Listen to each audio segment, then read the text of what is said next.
అప్పుడు నేను దేవుని మరి మీకు పొందుతూ నాకు ఆనంద సంతోషములు చేయ దేవుని ఎందుకు చేరు దేవా నా దేవ సితార వాయించు నీకు కృతజ్ఞతాస్తులు చెల్లించు. ప్రభుత్వ సంస్కారం ఆరాధనటువంటి హెచ్చరికలు జరిగించు. మిక్కిలి పిల్లల మనము మన ప్రభు యేసుక్రీస్తు యొక్క పరిశుద్ధ రాత్రి కోసం రావాలని ఉద్దేశించున్నాం కనుక పరిశుద్ధమైన పౌరులు హెచ్చరించుకుంటూ మనలో విషయాలతో పరీక్షించబడినది. ఎందుకనగా ఎవరు తమ పాపంలో ఉందరో, ఎవరు నీతిని గురించి ఆగ్రహంతో కలిగి ఉన్నారో అది వారి ముఖ్యంగా ఆదరించి బలపరుచుకునే ఈ పరిశుద్ధ సంస్కారాన్ని నింపబడుతుంది. మనలను మనం పరీక్షించుకునే మన ఎందుకు పాపం మరణం తప్ప మరేది కనబడదు. దీని నుండి మనమంతటా మన ఎంత మాత్రము తప్పించుకోలేదు. కావున మన ప్రభువునే స్తుతిస్తూ మన మీద కనికరించగలమని మనకు ప్రతిగా దేవుని పొందుచుటకు ధర్మశాస్త్రము తాను నెరవేర్చుటకు మన కొరకు మనం వెతుకుతూ మరణము పొంది మన పాపం వల్ల మనం పొందవలసిన అనుభవించుటకు ఆయన మనుష్యుడై మనం మరే కుటుంబంగా తిరిగినప్పుడు మన విశ్వాసం ఆయన చిత్తములకు సంతోషపడుతున్న దేవుడు తన రాత్రి భోజనము పరిశుద్ధ సంస్కారం నియమించాడు. దీని అందరూ తన శరీరము మనకు ఆహారంగా తన రక్తము పానముగా అనుగ్రహించున్నాడు.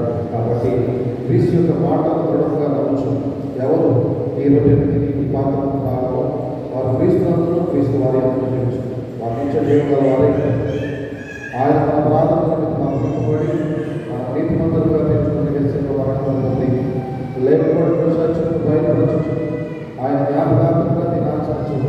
మరియు మనము దీనిని బట్టి ఆయన మిగిలిన హృదయపూర్వకంగా మన సెలవుని ఎదుర్కొని ఆయన వెంబడించి ఆయన మనల్ని ప్రేమించినప్పుడు ఆయన ఆజ్ఞ ప్రకారం మనము ఒకరినొకరు ప్రేమించుకోవాలి. ఎందుకని ఈ ఒకే హృదయాన్ని పాల్గొంచుకోవచ్చు, ఒకే పాత్రను త్రాగించుకున్న మనమందరూ ఒక శరీరమైన ప్రార్థన. సర్వశక్తి గల దేవా, నీకు అందరి నిరాశలు కోరికలు స్పష్టంగా తెలిసేవి దాచబడిన పరిగణలు మేము పరిపూర్ణంగా ప్రేమించి నీ పరిశుద్ధాత్మను శరీరానికి కనపరిచినట్టు మా హృదయ ఆలోచనలను నీ పరిశుద్ధాత్మవేశంగా బయలుపరుచుకొని నీ కుమారుడు మా ప్రభువైన యేసుక్రీస్తు ద్వారా వేడుకుంటున్నాను. హృదయాన్ని పరిశోధించడం అడుగుదేమనగా మీరు స్వభావంగా పాపలను చేయవలసిన మేలు చేయగా చేయడానికి చేయించు తలపలను మాటలను క్రియవలను మీ రక్షకులను దేవుని కోపము కలుగజేస్తుంది. అందువల్ల శిక్షా విధి న్యాయంగా పాత్రలని శుభ్రంగా గ్రహించి దుఃఖించుకుంటున్నారా?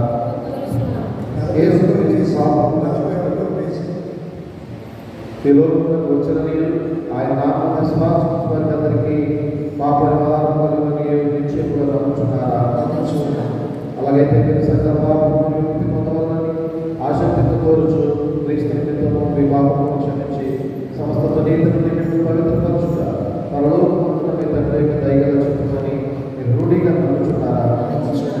ఇంతటి నుండి పరిశుద్ధాత్మ సమస్త పాపమును ద్వేషించి విడిచిపెట్టి దేవుని సన్నిధిగా జీవించు హృదయమందు ప్రవర్తన పవిత్రంగా ఉండదు దినదినము ప్రయత్నించుకోవాలని నిశ్చయించుకుంటూ ఉన్నారా?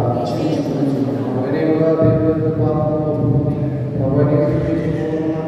మనకు క్షమాపణ దయచేయమని ఆయన వేడుకోవాలి. అందరూ నాకు చెప్పండి. ఓ దేవా మా పరలోకపు తండ్రి,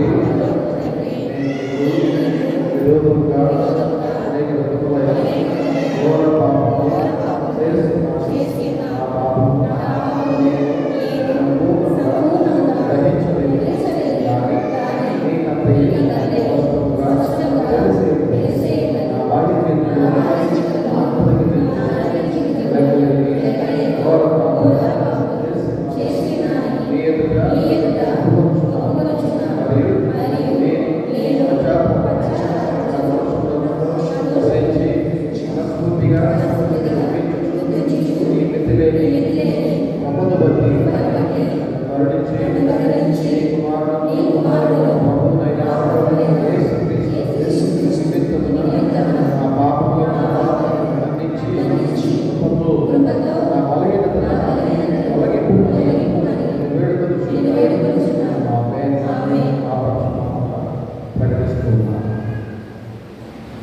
పరలోకమందున మన తండ్రి అయిన సర్వశక్తి గల దేవుడు మన యందు కనికరించి తన ప్రియ కుమారుడు మన ప్రభువైన యేసుక్రీస్తు యొక్క శ్రమ మరణ పునరుత్థానములలో మన పాపములను క్షమించుచున్నాడు. మరియు క్రీస్తు ప్రభువు సన్నిధికి కారణమైన నేను ఆయన ఇచ్చిన అధికారమును బట్టి నిరుడుగా పశ్చాత్తాపపడి ఆయన విశ్వాసం వారందరి పాపములు సంపూర్ణంగా క్షమింపబడి ఉందని తండ్రి కుమారుని యొక్క పరిశుద్ధాత్మ యొక్క నామమున ప్రకటించుచున్నాను. అయితే ఆ అధికారమును బట్టి పశ్చాత్తాపం అవిశ్వాసం తెలియజేయలేమనగా అటు వారు పశ్చాత్తాపం స్థితిలో ఉన్నంతకాలం దేవుడు వారి పాపములను క్షమించబడు. మరియు కృపాదిగా తమ మార్గములను కొనకొని పశ్చాత్తాపం క్రీస్తునందు విశ్వాసం చేయడం ఎడల దేవుడు నిశ్చయముగా వారి దోషముల వారి మీదకి నడిపించు. తెలుగు తర్వాత 13వ ఆదివారం ధ్యానించడానికి యెహోవా నీ నిబంధన జ్ఞాపకం చేసుకుంటూ కలిగిన వారిని అవమానంతో వెలుగుతూ వరమి. దేవా లెప్పు నీ వ్యాఖ్యం నడుపు, నీ విరోధులు చేయి గలవద్దు. దేవా నీవు నిత్యము మాకు విడనాటి వెళ్ళి నీవు నేర్పు గరుల మీద నీ కోపం పోరాడుతుంది.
వాగ్దానం చేసిన విధముగా నీవు ఆజ్ఞాపించు వాటిని నేను ప్రేమించినట్టు దయచేసి నీతో పరిశుద్ధాత్మను సదా ఏకదేవుడై ఈ యుగములు జీవించుచు పరిపాలించు నీ కుమారుడు నా ప్రభువైన యేసు క్రీస్తు ద్వారా వేడుకుంటూ ఉన్నాను.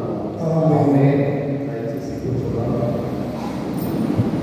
త్రిత్వములోని 13వ ఆదివారం వరకు ఏర్పరచబడిన పరిశుద్ధ లేఖనాలను చదువుకుందాం. పత్రిక వాక్య భాగము అపోస్తలుడైన పౌలు గలతీయుల సంఘానికి రాసినటువంటి పత్రిక 3వ అధ్యాయము 15వ వచనం నుంచి 22వ వచనం వరకు భాగాన్ని ఎవరైతే సిద్ధపరచబడ్డారో వారు వచ్చి చదివి వినిపించండి.